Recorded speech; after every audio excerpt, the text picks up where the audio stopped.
नमस्कार, आप सभी का बहुत बहुत स्वागत है गाइस आपके अपनी फेवरेट चैनल KFCS पर। तो आज बहुत ही इम्पोर्टेंट अपडेट के साथ में आया हूँ और मेरे साथ कुछ ही समय में एक फैन जुड़ेंगे। वो राजस्थान रॉयल्स पे बात करेंगे end of course Virat Kohli retirement पे भी बात करेंगे। आज सुबह सुबह 7 बजे न्यूज़ आई कि विराट कोहली जो है रिटायरमेंट लेना तो चाहते हैं, बट BCCI ऑफिशियल चाहते हैं कि वो अपने इस डिसीजन को एक बार रिकंसिडर करे। रीज़न बहुत सारे हैं, अगर मैं इसमें देना चाहूँ तो एक तो विराट कोहली की फॉर्म इंग्लैंड में, मतलब जो हालिया फॉर्म है वो तो ठीक है, बट जो इंग्लैंड में उनकी फॉर्म है वो बहुत अच्छी है। इंग्लैंड में उन्होंने कप्तानी बहुत अच्छी की है। भारत इस वक्त कप्तान ढूंढ रहा है। रोहित शर्मा के रिटायरमेंट के बाद इंडिया को अब कप्तान ढूंढने में बहुत बड़ी प्रॉब्लम हो रही है, तो एज ए इंटरिम कैप्टन भी देख सकता है। अब एक और रीजन है विराट कोहली को रोकने का कि विराट कोहली के पास जो एक्सपीरियंस है, अगर उन्हें कप्तान नहीं भी बनाते हैं तो जो एक मोरल सपोर्ट है वो मिलेगा। और जो ये यंग टीम जाएगी वहाँ पे कुछ एक्सपीरियंस प्लेयर की आवश्यकता रहेगी। आपको पता ही है कि आर अश्विन भी नहीं है, रोहित शर्मा भी नहीं है। तो अगर आप पूरी यंग टीम को भेजते हैं इंग्लैंड में तो फिर बहुत सारी प्रॉब्लम का सामना करना पड़ सकता है। 20 जून से स्टार्ट होने वाली टेस्ट सीरीज का जो है टीम अनाउंसमेंट 23 मई को हो जाएगा, अब से 13 दिन। और विराट कोहली जिस तरह से बोल रहे हैं कि मैं रिटायर होना चाहता हूँ, बट बहुत सारे लोग जो है उन्हें मनाने की कोशिश में लगे हुए हैं। वो क्यों मनाने की कोशिश कर रहे हैं, इसमें से 2 रीजन मैं आपको दे चुका हूँ, और एक और रीजन है नेवर गिव अप एटीट्यूड जो उनका हमेशा रहता है, और जो उनका एग्रेशन जो मतलब टीम को मोटिवेट करता है। तो बहुत सारे ऐसे फैक्टर्स हैं जो विराट कोहली को रिटायरमेंट लेने से रोकते हैं। हम भी पर्सनली ये सोचते हैं कि यार विराट कोहली को रिटायर नहीं होना चाहिए, क्योंकि कुछ खिलाड़ी बड़े स्पेशल होते हैं टीम में, जो टीम के इन्वायरमेंट को चेंज करते हैं। कुछ लोगों की प्रेजेंस बड़ी इंपॉर्टेंट हो जाती है टीम में, एक ऑक्सीजनेटेड इन्वायरमेंट बनाने के लिए। तो मुझे लगता है वो जो इंडियन टीम को एक इको फ्रेंडली इन्वायरमेंट की आवश्यकता है, क्योंकि आपको ये भी नहीं भूलना है कि इस बार जो इंग्लैंड में मैचेस होंगे, इस बार ऐसा नहीं होगा कि धूप पड़ेगी फिर पिच सूख जाएगी फिर आपके स्पिनर्स गेम में आएंगे। इस बार जो आपका मैच होगा वो अर्ली समर्स में होने वाला है। जनरली अगस्त में टूर हुआ करता था तो इंडियन टीम जो है सरवाइव कर जाती थी, लेकिन अब मुश्किलें पड़ने वाली है। अब आप ओवरकास्ट कंडीशन में खेलने वाले हैं, जहाँ पे धूप जो है हो सकता है लास्ट सेशन में जाके आए। तो उसमें क्या होगा कि गेम जो है काफी हद तक जो है फास्ट बॉलर्स गेम में रहेंगे, स्विंग होगी, तो जो कंडीशन है वो अनुकूल रहेगी नहीं। तो उस वक्त हमें उस एक्सपीरियंस बल्लेबाज की आवश्यकता पड़ेगी। तो इस इंडियन टीम में अगर आप एक्सपीरियंस बल्लेबाजों की बात करें तो विराट कोहली का नाम सबसे पहले आएगा, तो उस पर बात करनी होगी। हमारे साथ जुड़ रहे हैं भावेश भाई, बहुत ही इम्पोर्टेंट बात हो रही है यहाँ पे। तुमने स्टार्ट कर दिया था क्या? हाँ जी, नमस्कार भावेश भाई। लैंडस्केप करूँ क्या? ठीक है ठीक है ठीक है भावेश भाई। तो भावेश भाई बहुत बहुत स्वागत है आपका। लंबा रखो कि छोटा रखो? हाँ ठीक है ठीक है। भावेश भाई बहुत बहुत स्वागत है आपका। काफी लंबे समय के बाद आपकी वापसी हो रही है KFCS में। ऑलमोस्ट मुझे लगता है जहाँ तक 1 साल से ज्यादा हो गया है हमें मिले हुए, और बड़े इम्पोर्टेंट बातचीत आज करनी है आपसे भावेश भाई। जब मैंने 7 बजे न्यूज पढ़ी कि विराट कोहली रिटायर होना चाहते थे, वो नवंबर से ही बोल रहे हैं कि मैं रिटायर हो रहा हूँ, बट लोग रोक रहे हैं। तो भावेश भाई आपको क्या लग रहा है, ऐसे क्या पॉइंट्स हैं जो विराट कोहली को रोका जा रहा है कि नहीं अभी आप रुकिए, आपको खेलना पड़ेगा आगे? देखिए, सबसे पहले तो रोहित शर्मा का रिटायरमेंट होता है, वो अनाउंस कर देते हैं, और बहुत सर्विसेज रही। हालांकि हालिया उनका न्यूजीलैंड पे जो घरेलू सीरीज उस पर रन नहीं आए। ऑस्ट्रेलिया में स्ट्रगल करते नजर आए, पहला टेस्ट नहीं खेला। ऑस्ट्रेलिया गए, 3 मैच खेले, रन नहीं आए। मिडिल ऑर्डर में अपने आप को ट्राई किया, वह रन नहीं हुए। आखिरी मैच में खुद को ड्रॉप किया रोहित शर्मा ने, ये कहते हुए कि टीम में एक साथ इतने सारे जो आउट ऑफ फॉर्म बैट्समैन वो नहीं खेल सकते, लेकिन मैं कैप्टंसी से और क्रिकेट से, अभी टेस्ट से क्विट नहीं करा। लेकिन अचानक से वो घोषणा कर देते हैं। अब अगर विराट कोहली भी चले जाते हैं टीम से रिटायरमेंट करके, तो इंग्लैंड का दौरा है, हमेशा बहुत चैलेंजिंग दौरा होता है, तो यंगस्टर्स के ऊपर एक एक्स्ट्रा दबाव पड़ जाएगा। और विराट कोहली ने ये एक इंडियन एक्सप्रेस के हवाले से कहा है कि जो प्रेशर जनरेट हो रहा है आउट ऑफ फॉर्म होने के कारण टेस्ट मैच में, और इस कारण से वो रिटायरमेंट लेना चाहते हैं। लेकिन हमें ये भी देखना होगा कि भारत एक युवा कप्तान की तरफ देख रही है। शायद शुभमन गिल भारत के अगले कप्तान होंगे। अगर वो कप्तान होंगे तो उनको मिडिल में एक एक्सपीरियंस प्लेयर साथ में चाहिए, जिसके साथ मिलके वो फैसले ले सके। तो शुभमन गिल अगर इंग्लैंड दौरे पे कप्तान चुने जाते हैं, और अगर रोहित तो ऑलरेडी रिटायर हो चुके हैं, विराट भी रिटायर हो जाएंगे, तो फिर एक्सपीरियंस बहुत कम रह जाएगा। हाँ, मैं जसप्रीत बुमराह होंगे, लेकिन विराट की जो काबिलियत है, विराट का जो एक्सपीरियंस है, उन्होंने कुल 68 टेस्ट मैचेस के अंदर भारत की कप्तानी भी करी, तो उनका एक्सपीरियंस अलग तरीके का है। इंग्लैंड के दौरे उन्होंने किए, तो इसीलिए शायद बीसीसीआई उनसे अप्रोच कर रही है, उनको मनाने की कोशिश कर रही है कि ज्यादा नहीं, एक सीरीज तो आप निकाल ही लें, ताकि यंगस्टर्स को थोड़ा ग्रूम होने का मौका मिल जाए। और हो सकता है कि विराट कोहली को बीसीसीआई मनाने में सफल भी हो जाए। 23 तारीख को टीम की घोषणा हो सकती है, उससे पहले विराट कोहली से बात करने की कोशिश की जाएगी। और मैं ये मानता हूं कि पहले भी बीसीसीआई ने कई खिलाड़ियों को मनाया है। रोहित शर्मा पहले टेस्ट मैच की कप्तानी छोड़ना चाहते थे, बीच में खबर आई थी, उनको कन्विंस किया गया था टेस्ट की कैप्टनसी करने के लिए। हो सकता है विराट कोहली को मनाने के अंदर भी बीसीसीआई कामयाब हो जाएगी, और हाँ, ये शायद विराट कोहली की आखिरी टेस्ट मैच सीरीज होगी। नहीं, बिल्कुल भावेश भाई। और वैसे अगर आप अलग अलग व्यूअर से पूछेंगे, सबकी अपनी अपनी सोच है। को किसी की सोच ये रहती है कि जो करंट फॉर्म है उसको देखते हुए हमें न्यू प्लेयर ऐड कर देने चाहिए। बट भावेश भाई, कभी कभी सिचुएशन ऐसी खराब हो जाती है कि हमें रोकना पड़ता है कुछ खिलाड़ियों। कुछ खिलाड़ी इतने स्पेशल होते हैं, उनका एक्सपीरियंस कभी कभी रोकना पड़ता है। जैसे अगर मैं श्रीलंका का एग्जाम्पल लूँ, उन्होंने संगकारा को रोका था, 41-42 साल तक खेलने के लिए मजबूर किया कि आप खेलें अभी, जब हमारी टीम रेडी हो जाएगी फिर आप जा सकते हैं। तो कुछ ऐसी सिचुएशन है भावेश भाई, शायद इसीलिए रोक रहे हैं विराट को भी। देखिए, विराट कोहली को आप और खिलाड़ियों से कंपेयर कर ही नहीं सकते, भले ही वो कुछ भी रन नहीं करे, लेकिन उनका मिडिल में खड़े होना ही काफी है।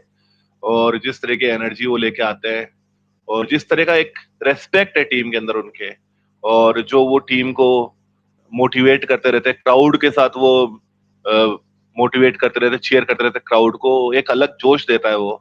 और जिस तरीके से विकेट का सेलिब्रेशन उनका होता है, और बिल्कुल जब हडल बनता होगा, विराट कोहली बिल्कुल अपनी बात रखते होंगे। जब भी ब्रेक होता होगा, टीम मीटिंग्स में भी उनकी बात का बहुत फर्क पड़ता होगा। तो विराट कोहली इज विराट कोहली, उनका टीम में होना, भले ही वो कितना भी आउट ऑफ फॉर्म हो जाए, रन नहीं करे, लेकिन वो होना जरूरी है, मेरा ही मानना है। बिल्कुल बिल्कुल। तो देखते हैं भविष्य भाई क्या होता है। लेकिन क्रिक बज के कहने का ये है कि एक और कोई सेलिब्रिटी या कोई आने वाला है। मेरे को लगता है जहां तक, अगर कोई विराट का क्लोज है जो विराट को कन्विंस कर सकता है, एक एवी डिविलियर्स है, और खुद गौतम गंभीर, वो भी बहुत क्लोजली देखते हैं विराट को। मुझे लगता है इन दोनों के अलावा शायद ही कोई कन्विंस कर पाएगा। खैर, एबी डिविलियर्स को तो इस चीज से कोई फर्क पड़ेगा भी नहीं कि वो भारत के लिए टेस्ट खेल रहे हैं कि नहीं खेल रहे हैं, ये हमारे अपने घर की बात है।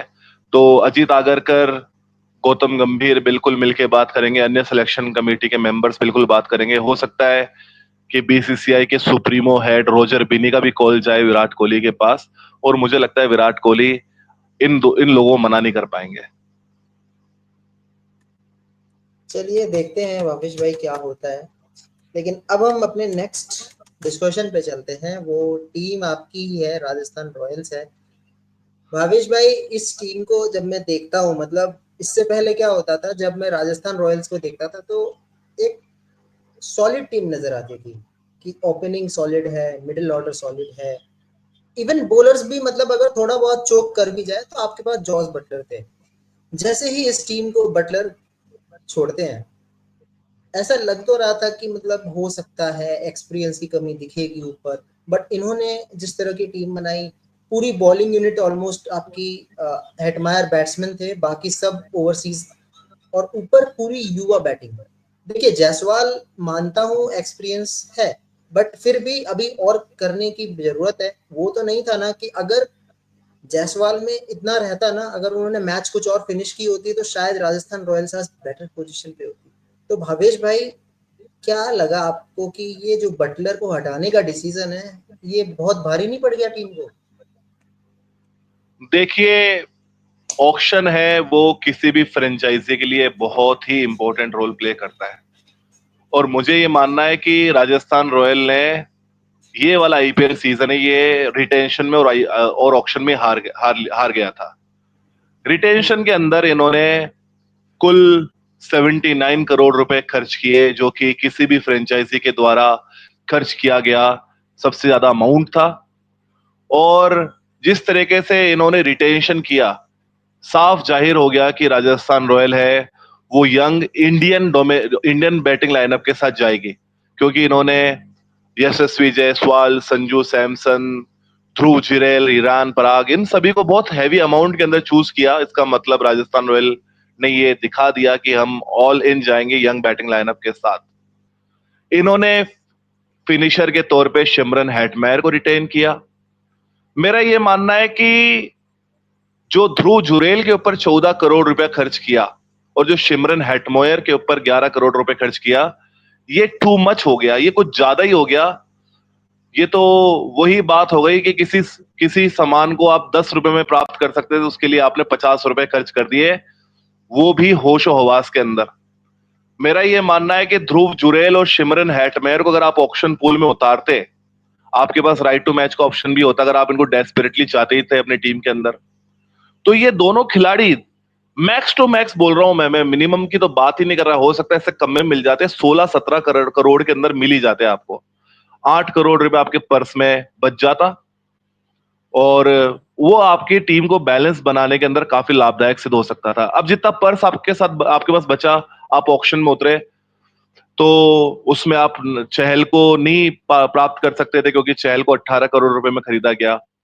लेकिन जिस तरीके से इन्होंने रिटेन किए खिलाड़ियों को, इन्होंने जॉस बटलर को रिटेन नहीं किया, युजवेंद्र चहल जिन्होंने इनके लिए हमेशा अच्छा काम करके दिया उनको रिटेन नहीं किया, ट्रेंट बोल्ट और जोफ्रा आर्चर दोनों के सेम प्राइस टैग, लेकिन ये ना जाने क्यों जोफ्रा आर्चर के पास चले गए, जबकि वो पहले आए थे। बाद में उन्होंने ट्रेंट बोल्ट का वेट नहीं किया, शायद उन्हें भरोसा नहीं था कि वो ट्रेंट बोल्ट को प्राप्त कर पाएंगे। उन्हें लगा कि ट्रेंट बोल्ट की जो बोली है वो ज्यादा ऊपर चली जाएगी। और आवेश खान जिन्होंने इस बार बहुत अच्छा परफॉर्मेंस करके दिया अपनी फ्रेंचाइजी को, उनको भी उन्होंने रिलीज कर दिया। आर अश्विन जो कि राजस्थान के लिए ना केवल गेंद से बल्कि बैट से भी अच्छा काम करके दे रहे थे, उनको भी रिलीज कर दिया। तो ये ऑक्शन के अंदर ही और रिटेंशन के अंदर ये हार गए, और 8 करोड़ रुपया जो इनके पास बचता जो ऑक्शन में भेजने से जुरेल और हेटमेयर को, तो राजस्थान रॉयल अच्छे गेंदबाजी के पास पास जा सकती थी। अब दिक्कत क्या हो गई है कि हिटमेयर के अलावा कोई फिनिशर नहीं है, हिटमेयर के अलावा कोई फॉरेन बैट्समैन टीम के पास ऑप्शन अवेलेबल नहीं है। कुल 6 ही विदेशी खिलाड़ी इन्होंने पिक किए, जबकि 8 पिक किए जा सकते थे।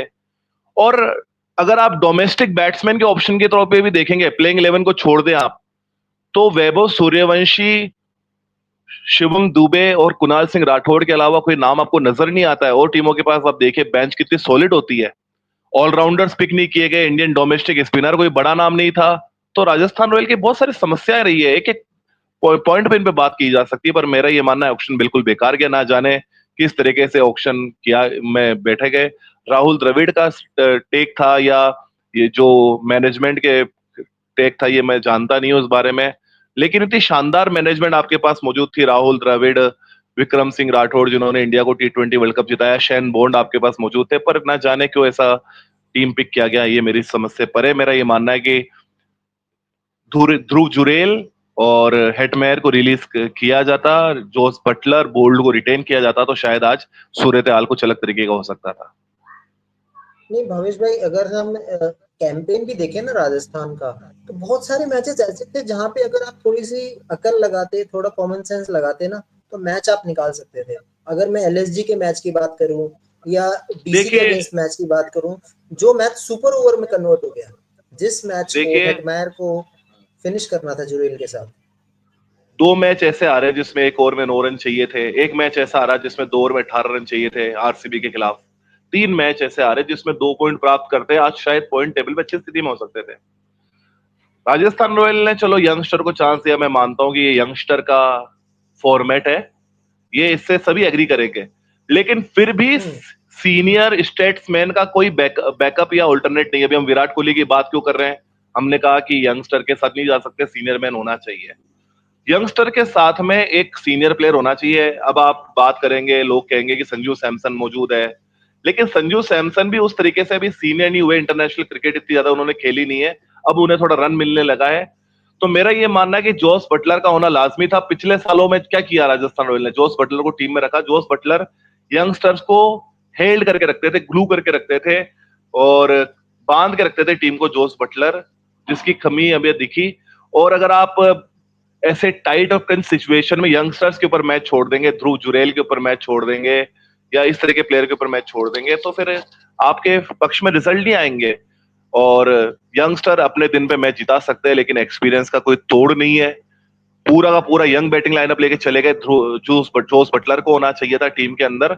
और मेरा ये मानना है कि स्थिति बद से बदतर होती जा रही है ऑक्शन के अंदर, और जब ऐसा लग रहा था कि गेंदबाजी थोड़ी हल्की चुनी गई है, पूरा का पूरा फॉरेन बॉलिंग लाइनअप लेना पड़ा इनको, इनको तीक्ष्ण असरंगा की जोड़ी लेनी पड़ी, इनको तुषार देशपांडे जैसा प्लेयर जो कि एट टाइम्स बहुत एक्सपेंसिव जाते हैं उसको पिक करना पड़ा।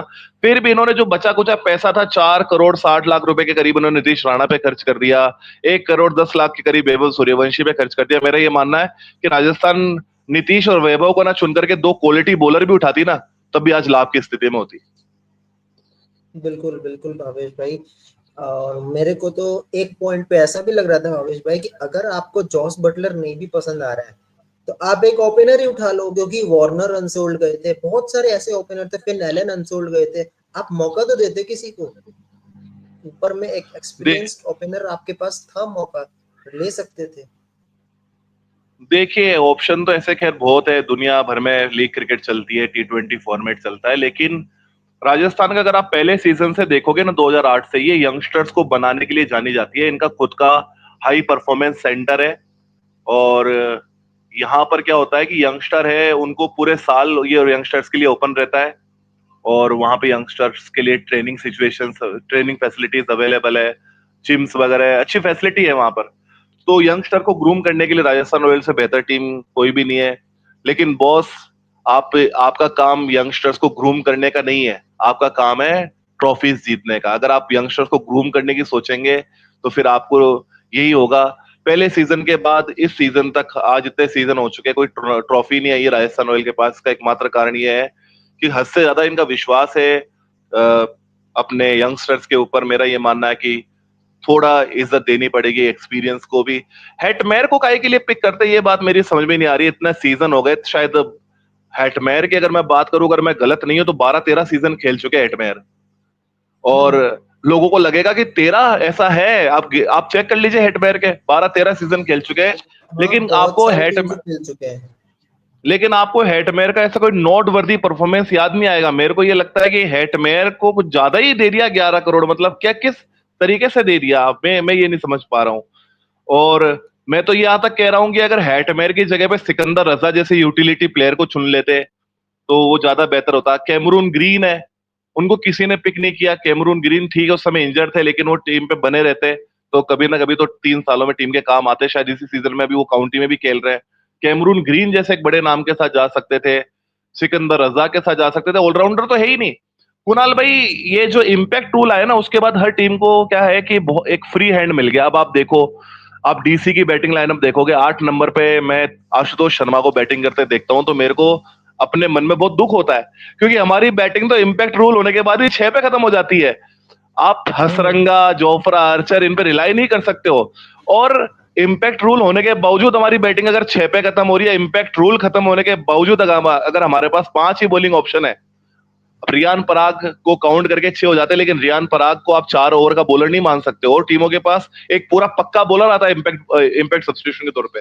आप देख लीजिए गुजरात के लिए प्रसिद्ध कृष्णा आता है कि नहीं आता है, आरसीबी की तरफ देख लीजिए आप, सुयश शर्मा आता है कि नहीं आता है, उसी तरफ से, सॉरी आरसीबी के लिए नहीं है, सुयश शर्मा जो आरसीबी की टीम में है ना, सुयश शर्मा, और आप उसमें मुंबई इंडियन की तरफ देखो, करण शर्मा बॉलिंग करता है कि नहीं करता आकर के मुंबई के लिए पूरे 4 ओवर। तो इम्पैक्ट रूल होने के बावजूद भी अगर हम 6 बैट्समैन तक हमारी बैटिंग है, इम्पैक्ट रूल होने के बावजूद भी अगर हमारे 5 बॉलर है, तो इसका पूरा का पूरा सर्जरी होना चाहिए। और मेरे को ये लग रहा है कि कुछ बड़े फैसले लेने पड़ेंगे, जो मिनी ऑक्शन होगा, जब हो गया सो हो गया। 2 एडिशन हुई है अभी टीम के अंदर, संदीप शर्मा को चोट है, नीतीश राणा को चोट है, अभी ट्रे प्रिटोरियस और नांद्रे बर्गर जो कि पिछले साल टीम में थे, उनको लिया गया। मेरा ये मानना है कि अच्छे फैसले हैं, इनको टीम में बना के रखना चाहिए। बिल्कुल बिल्कुल। और भावेश भाई, एक और प्लेयर है जिसपे मैंने हमेशा जब भी आपसे बात करता हूँ तो आप उसको बड़ा अच्छे से संबोधित करते हो पान पराग बोल के।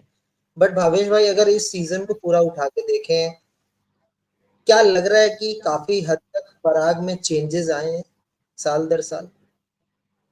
देखिए लोगों की क्या शॉर्ट मेमोरी होती है, उनके 11 या 12 मैच खेले, एक ही 50 आया जिसकी बात अभी लोग कर रहे हैं, जिसमें उन्होंने 6 छक्के मारे। इसके 6 अलावा गेम में उनका 6 बल्ला छक्के मारे खामोश, थे। हाँ, इसके अलावा उनका बल्ला खामोश ही रहा है। 43 नॉट आउट से उनका हाईएस्ट स्कोर था इस स्कोर से पहले। तो आप ये नहीं कह सकते कि बहुत ही आउटस्टैंडिंग अनबिलीवेबल परफॉर्मेंस आ गया, या बहुत अच्छी बैटिंग परफॉर्मेंस, या back to back amazing season. एक परफॉर्मेंस के बेसिस पे आप नहीं कह सकते कि आउटस्टैंडिंग सीजन गया। मेरा ये मानना है कि रेयान पराग ने बहुत निराश किया इस बार राजस्थान रॉयल्स की टीम को। उनके बल्ले ने उतने रन नहीं उगले जितने की उम्मीद की जाती थी। और मेरा तो ये भी मानना है कि 39 करोड़ रुपया रिलीज कर सकते थे रेयान पराग को भी ऑक्शन पूल में बेच के, और मैं ये दावे के साथ कह सकता हूं कि कोई भी रेयान पराग के ऊपर 14 करोड़ तक नहीं जाता। ये आप लिख के ले लीजिए, कोई भी 14 करोड़ तक नहीं पीछे पड़ता रेयान पराग के। हो सकता है कि आप रेयान पराग को 8-9 करोड़ में, 7 करोड़ में, 10 करोड़ में खरीद लेते, 14 करोड़ तक तो इनके पीछे कोई नहीं भागने वाला था। बिल्कुल बिल्कुल भावेश भाई। तो बोलते हैं यार, मतलब 120 करोड़ रुपया पूरी टीम बनाने के लिए होता है। अब मेरा तो ये मानना है कि जिन टीमों ने 1-2 खिलाड़ियों को रिलीज करके बाकी सबको ऑक्शन में भेज दिया, उन्होंने ज्यादा अच्छी टीमें बना ली है। ये आप देख लीजिए, इसका एग्जांपल आप देख सकते हैं पंजाब किंग्स को, इसका एग्जांपल देख सकते हैं आप सनराइजर हैदराबाद को। कितनी शानदार टीम असेंबल करी। वो अलग बात है कि सनराइजर हैदराबाद अपने नाम के अकॉर्डिंग परफॉर्मेंस नहीं कर पाई, लेकिन आपको ऑक्शन में बहुत स्मार्ट होने की जरूरत होती है। और ये दिखा दिया है, ये केस स्टडी है सभी टीमों के लिए, कि अगर आप ऑक्शन में अच्छे से नहीं जाओगे, अगर आप रिटेंशन ठीक से सोच के नहीं करोगे, तो आपका सीजन भी अच्छा नहीं जाएगा। मेरे को तो कई मेरे जानने वालों ने और मिलने वालों ने कह दिया था कि इस सीजन में राजस्थान सबसे आखिर पे रहेगी। और मैं फिर भी बहस कर रहा था। मेरा ये मानना था कि संजू बहुत आउटस्टैंडिंग फॉर्म से गुजर रहे हैं साउथ अफ्रीका के अंदर, जिस तरीके से उनके शतक आए थे इस सीजन में, वो लेकिन तीन वो टी फिट ही ट्वेंटी नहीं इंटरनेशनल हुए। शतक बना चुके, लेकिन वो फिट ही नहीं हो पाए। जायसवाल का बल्ला शुरुआत के 3 मैचों में, 4 मैचों में खामोश रहा, बाद में गरजा, लेकिन वो अकेले वॉरियर की तरह अकेले लड़ते नजर आए। और बॉलर्स की तो कह ही क्या, श्रीलंका के स्पिनर्स के अपने ऊपर हमने रिलाय किया, हसरंगा, तीक्ष्णा, वो एट पार महंगे साबित हुए। तुषार देशपांडे, उन्होंने भर भर के रन खाए, खूब जूते पड़े तुषार देशपांडे को। और मैं समझ नहीं पाया कि 6 करोड़ तक जाने की जरूरत क्या थी उनके ऊपर, जबकि आपकी टीम के पास वैसे इतना बजट की कमी थी। तो बहुत बुरा सीजन है ये राजस्थान रॉयल्स के फैंस के लिए, बहुत निराशाजनक है। पिछले सीजन में भी हम फाइट में थे प्लेऑफ्स की। शुरुआती मैचेस हमने काफी जीते, बाद में हम हारते हारते हारते प्लेऑफ की दौड़ से बाहर हो गए। उससे पिछला सीजन हमने अच्छा परफॉर्मेंस करके दिखाया। लेकिन ये सीजन तो इन्होंने मतलब सफेद झंडा खड़ा करके और हाथ ही नीचे कर दिए, हाथ ही ऊपर कर दिए, और लड़ने की कोई हिम्मत नहीं दिखाई। राहुल द्रविड़ है, उनको उनके चेहरे पे निराशा साफ देखी जा सकती थी। जीते जिताए मैच निकाल दिए। मेरा ये मानना है कि बहुत बड़े बदलाव की जरूरत है। जी। एक लास्ट टॉपिक भावेश भाई, वैभव सूर्यवंशी जिस तरह की बल्लेबाजी उन्होंने की, और राहुल द्रविड़ बहुत ज्यादा खुश नजर आए जब उन्होंने शतक लगाया। वैभव सूर्यवंशी बहुत छोटे हैं भावेश भाई, बहुत छोटे हैं, बट इस छोटी सी कद के बच्चे ने जो सेंचुरी मारी उस दिन, भावेश भाई मैं आज तक वो हाईलाइट देख रहा हूँ। मेरी आंखों के सामने मतलब वो सब कुछ हुआ, मेरे को यकीन नहीं हुआ कि आपने गुजरात जैसी टीम की बॉलिंग लाइनअप को ध्वस्त कर दिया अपनी बल्लेबाजी के दम पे। तो भावेश भाई, 2 शब्द अगर वैभव सूर्यवंशी के लिए। देखिए, राजस्थान रॉयल का जो ये बुरा कैंपेन गया, उसमें जो होप ऑफ लाइट नजर आई वो वैभव सूर्यवंशी, ये एक पॉजिटिव साइन है राजस्थान रॉयल फ्रेंचाइजी के लिए। और बिल्कुल जो शतक उन्होंने किया, और जिस तरीके से शतक से पहले जो उनका डेब्यू मैच हुआ था, उसके अंदर पहली बॉल पे उन्होंने जो छक्का मारा शार्दुल ठाकुर जैसे एक इंटरनेशनल प्लेयर की बॉल पे, वो इनकी काबिलियत को दर्शा देता है।